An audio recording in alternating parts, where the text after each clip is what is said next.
What's going on, guys? Welcome back to my channel. Video number 2 for today is another installment of new release review where I'm going to give you my thoughts about the Funhouse, I Know What You Did Last Summer, and the Evil Dead remake. If you're brand new here on my channel and you love and adore physical media and everything to do with movies, then hit that red subscribe down below as well as that like button, but most importantly, that small notification bell so you don't miss any videos like this in the future. So I'm actually going to start talking about the Funhouse first. Now, I know I'm kind of late to the game with reviewing this one because it did come out like 3 weeks ago, a month ago. It's been a little bit, but I wanted to talk about it because I feel like not a lot of people did, and I do think it's a horror movie worth your time, especially because of the 4K transfer.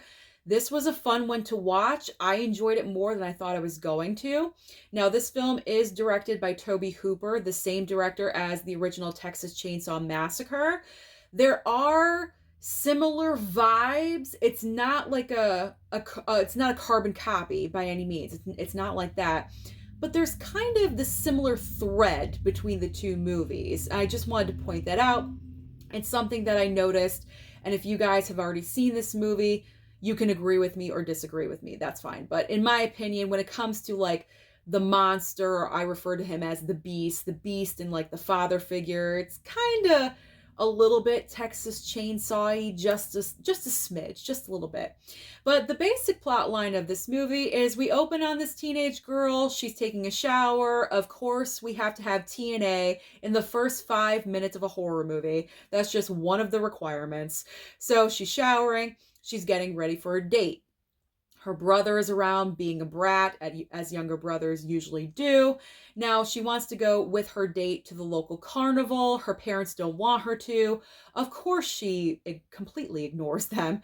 Goes on her date, ends up meeting up with another couple, so they go on a double date to this carnival. Now, while they're there, they witness a murder. And of course, they're scared. They want to get out of there. I guess they thought going through the funhouse is the way out of the carnival. I have no idea. So they get trapped inside of the funhouse, and this monster, or AKA the beast, starts running after them, trying to get them. They're trying to get out, but they cannot find a way out of this funhouse. So they're trying to navigate. And it's not overly scary. I mean, if I can tolerate it, anybody can tolerate it, because I get scared, but this was not scary. It was just fun. So I had a good time with this one. And like I said, there's a little smidge of Texas Chainsaw vibe, just a little bit. It's not overwhelming or a carbon copy, like I said, by any means, but I kind of noticed that in there. But I did want to highlight this one and talk about it for the 4K transfer because there's a lot of colors used, especially in the funhouse itself, and they pop off the screen. So that was enjoyable to watch. Having those bright colors and watching them run through, trying to save their lives, trying to get out of there, made it even more entertaining. So I do recommend that you pick up the Funhouse. It was a decent watch. I'm not like over the moon about it, but it was definitely something different. It was something different for me to watch, and I enjoyed it. And I believe the 4K transfer helped that. It elevated my experience. So I recommend to pick up the Funhouse. All right, next up, classic late 90s. I Know What You Did Last Summer. Now, obviously, I've seen this movie so many times. I grew up in the 90s. I love Scream. Obviously, I'm gonna go and see I Know What You Did Last Summer, written by Kevin Williamson, who also wrote Scream. So this, if you have not seen I Know What You Did, it's about 4 teenagers. They're celebrating the 4th of July weekend, and they kind of do a bad thing. They hit someone. They're riding along in their car. They're goofing off. They're drinking, pretty much doing everything you shouldn't be doing. They hit someone. They dump the body, and they get out of there. And because of their actions, they are now being haunted by someone that knows what they did last summer. They didn't want to call the police because they're right in that transition of going from high school to college. They're, getting careers, they're moving away. They don't want to ruin that. So that's the reason why they don't call the police or get anyone else involved. They just make stupid decisions. They just make dumb, stupid decisions. And then look what happens. You're being haunted by a psycho fisherman, and they get picked off one by one. I enjoy this movie. It's nothing that is super like complicated. It's just mindless entertainment. Jennifer Love Hewitt is a great final girl. Granted, towards the very end, all of her screaming kind of grinds on your nerves just a little bit. I will warn you about that. For me, the standout in this movie, though, is Sarah Michelle Gellar. I love her in this movie. I think she is great. She kind of has this multi-layered character where in the very beginning of the movie, she thinks she is hot shit. She's going to New York City. She's going to become an actress. She thinks she's everything. And a year later, she's stuck back in her hometown working in the local like CVS or whatever, and she was not a success at all whatsoever. So it's kind of like she starts out very arrogant, and then she turns humble because she tried, at least I think she tried to go to New York City, and just nothing ever came of it. So I enjoyed her character the most, and Freddie Prinze Jr., unfortunately, is a very underused character. And I realize the reason why they were doing that, because they do want you to think it's him, he's the red herring in this film, so he's not really around as much. But I would have wanted him more. I felt like we focused, when we're all back for the reunion with all four of them a year later, I feel like the other three are there for the majority of the movie, and then there's no Freddie Prinze Jr. So if I could change anything, I would write his character in just a little bit more. Anne Heche is also in this film. She plays the sister of a victim. I'm not saying if it's the one that they hit or not, but that was a little complicated to understand. Like, I had to watch the movie a couple times to understand why her character was even in the movie. And then, oh, okay, the realization comes after like the second or third watch, and then I understand. So that little bit right there was just difficult for me to understand when I was younger. Obviously, as an adult, you get it right off the bat. So those are my main complaints with Kevin Williamson as far as the script goes. But overall, it's a fun slasher. You have a great time with it. It's mindless entertainment. And as far as the 4K transfer goes, very nicely done, especially right in the beginning. It opens nighttime on the beach, and you can see the details of the sand versus the sky and, the mountains or whatever it is. But the roaring fire on the beach was so incredible. The 4K transfer just really made that pop. And the entire movie looks fantastic in 4K. Really nicely done. So another recommendation, if you have not seen I Know What You Did Last Summer, I do recommend, especially for this month, for horror movie month, I would definitely pick this one up and give it a watch.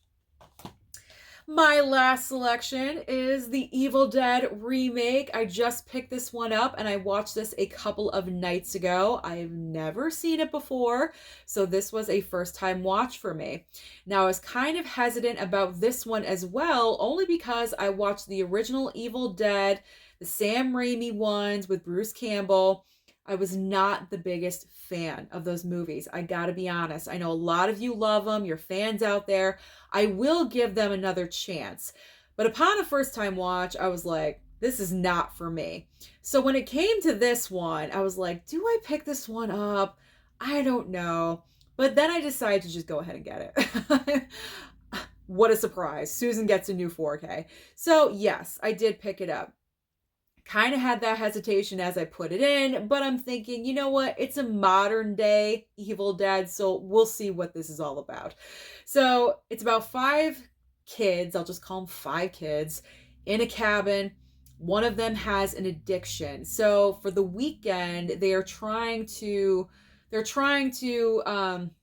oh my gosh, what is the word? Detox. They're trying to detox her from her addiction. And her brother is there, the brother's girlfriend, and then 2 other characters. One of them is a nurse, so she thinks she's very qualified to oversee this entire operation with, with no one else there. No, she's not qualified. So moving forward with this, they're in day number 1, and they stumble upon the basement or the lower level of this cabin. where they have cats hanging, skeletons. It's like the worst situation possible. And they find this book. This book wrapped up in barbed wire. Why they bring it upstairs, I have no idea. But here's where I was literally yelling at the TV. One of the characters, you know, the one that's going through the detox, she's shaking in the corner. The brother is off with the girlfriend somewhere, and the nurse is like taking a nap. I don't know. So the other guy with the glasses is left alone. And I'm not sure if he was bored and had nothing else to do, but he decides to open the book. The book that is wrapped up in something. I don't know what it was. Paper. I don't even know what it was wrapped up in. But also barbed wire around it. If you find something in a creepy basement in a cabin in the woods with barbed wire wrapped around it, do you honestly think it's a good idea to open it? To snap that sucker open and actually read the contents out loud? Because that's what he did. That's what he did. And that's what brought on the Evil Dead. I was yelling. I was yelling at the TV. I'm like, why are you doing that? Why? You are stupid. It doesn't make any sense whatsoever. No one would do that. But putting that off to the side, that stupidity moment, put that off to the side. Other than that, I really enjoyed this movie. It surprised me because it took what I thought the other two movies, the original movies, what I thought they were going to be, and made it a reality in this movie. Those first two movies were just so wacky and so weird. The way I just did not jive with those. Like, I don't know what I'm missing when it comes to those movies, but with the remake, this is what I was expecting. Evil just taking over your entire body, and it just transfers from person to person to person, and it will not stop, spreading everywhere.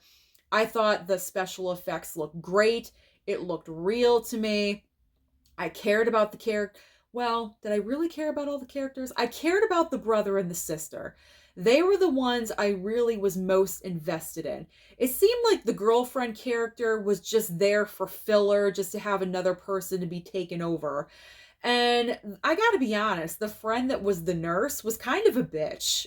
She was a bitch at one point, and I was glad that she was taken over. So the brother and sister characters are the ones that I was really most invested in, and I wanted them to survive. I wanted them to find some way out of there. I felt bad that the brother just, was trying to save the sister as much as he could. He couldn't kill her. Oh my gosh, like, you get emotionally invested in this. And that's a good thing. I had no attachments to any of the victims in the original Evil Dead movies. So I'm glad that I had some kind of attachment to at least two of the characters in this film. So this is a great movie. I enjoyed it. I feel like with this one, some people enjoy it, some people don't. I know a lot of people are so loyal to those first two Sam Raimi, Bruce Campbell movies, but I really enjoyed this one for what it was. I thought it looked great. The 4K transfer. It's not an amazing 4K transfer. It's not Poltergeist. It's not like that. Poltergeist is amazing. But, I mean, I enjoyed it for what it was. And the very end, I thought was satisfying. And this one surprised me. This is the surprise of the bunch. So I actually enjoyed an Evil Dead movie. There you go. So those are my thoughts and opinions about I Know What You Did Last Summer, the Evil Dead remake, and also the Funhouse. Let me know down below, have you watched any of these movies and what did you think of them? Don't forget to like and subscribe before you leave, and I'll see you next time.